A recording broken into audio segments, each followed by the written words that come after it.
My name is Raymond Moldenhauer, and I'm the author of 1121, The Mirror. You know, my Christian faith has always been an important part of who I am, but I guess I never expected that I would eventually express that faith through fiction. You know, I've spent much of my life creating as an architect and designer, and also as an artist, musician, and composer. As a visionary designer and planner, I led the design of new hospitals all around the world. As a master planner, I led the Blue Growth Coastal Master Plan, a first of its kind for the country of Grenada, and I presented the process at the United Nations for other Caribbean nations to follow. As an abstract artist, every painting and sculpture that I've ever completed was first inspired by a very specific Bible verse.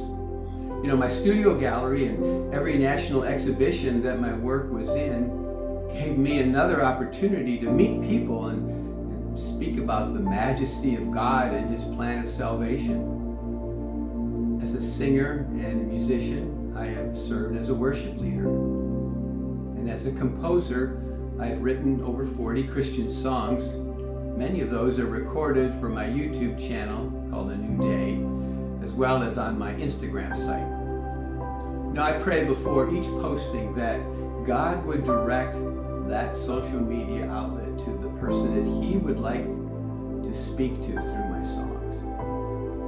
You know, writing certainly came later, but I soon discovered that storytelling gave me another way to express the faith that had shaped my life. Although my first book was actually written almost 10 years ago, Journey of Hope. The book was a 186-day faith journey that chronicled the premature birth of my first granddaughter, Alyssa, who was born at only 25 weeks term and only 1 pound 7 ounces. And it's a beautiful story of faith and prayer. Alyssa is now 20 years old and completing her last year in college, and a further demonstration and witness to God's faithfulness and His answer to prayer from people all around the world. That book has been placed in numerous neo-intensive care units around the country to show everyone the hope that is always there. And now I write fiction. I consider myself a Christian author, but I don't want to write only for Christians. I'm interested in reaching the person who may never pick up a book that is overtly theological.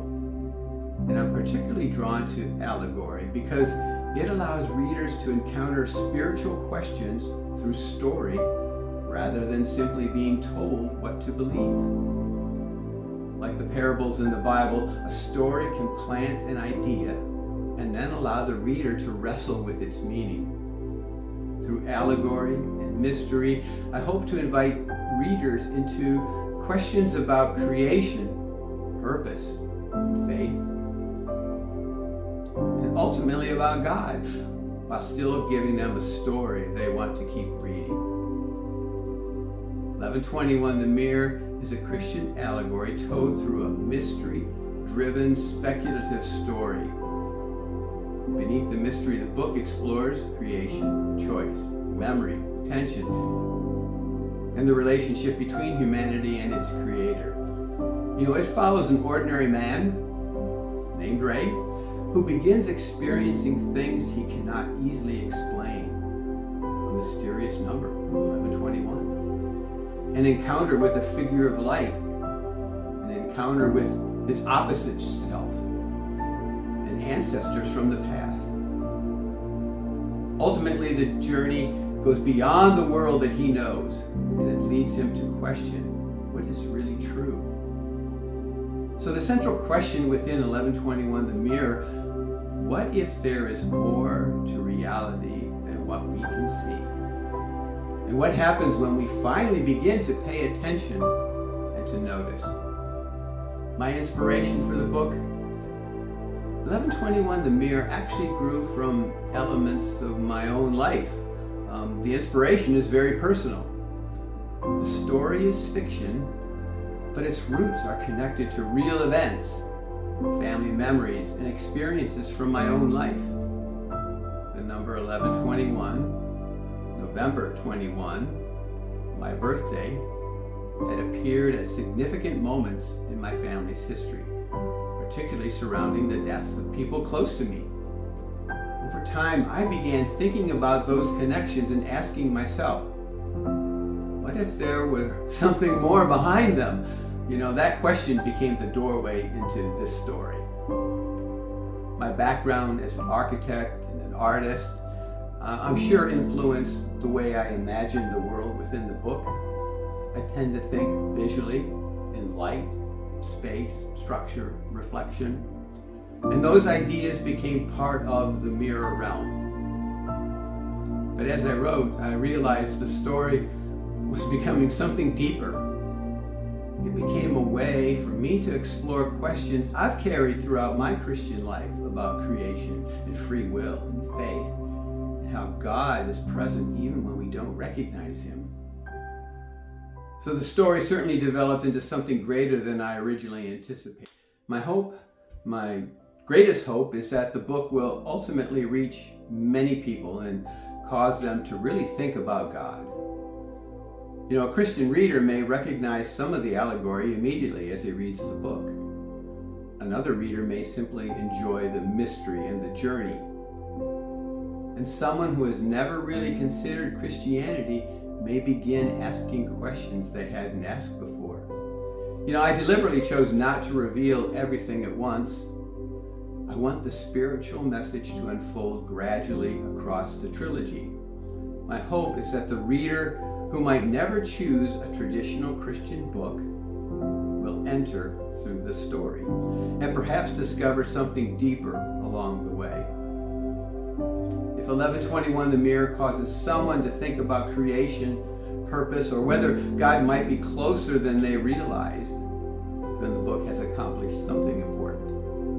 The gospel will become progressively clear across the trilogy rather than being fully explained in book 1. Ultimately, I hope the trilogy can plant a seed. What happens to that seed afterward is between the reader and God. My future plans? 1121 The Mirror was just the beginning of a 3-book journey for me. The first book was about awakening and really paying attention, seeing that there may be more to reality than we understand. The second book, 1121 The Witness, coming out this fall, will ask a different question. Once you've seen something that changes what you believe, how do you live afterward? It's about responsibility and learning that faith isn't simply something we understand, it's something we need to live. In The Witness, Ray returns to ordinary life, but he cannot forget what he has experienced. And the third book, 1121 The Covenant, is coming out in the spring. And it will bring the spiritual journey to its conclusion. Throughout the trilogy, the Christian meaning becomes progressively clearer. The Creator, the light, and the wind gradually revealing the deeper truth behind the allegory. And at the very end of the trilogy, I plan to include a section called When Allegory Ends. And at that point, the symbols will give way to the message behind them, and I will speak directly to the reader about the gospel and the person of Jesus Christ. So, my hope is that someone might begin book 1 simply intrigued by a mystery. But by the time they reach the end of book 3, they understand what the journey was ultimately pointing toward.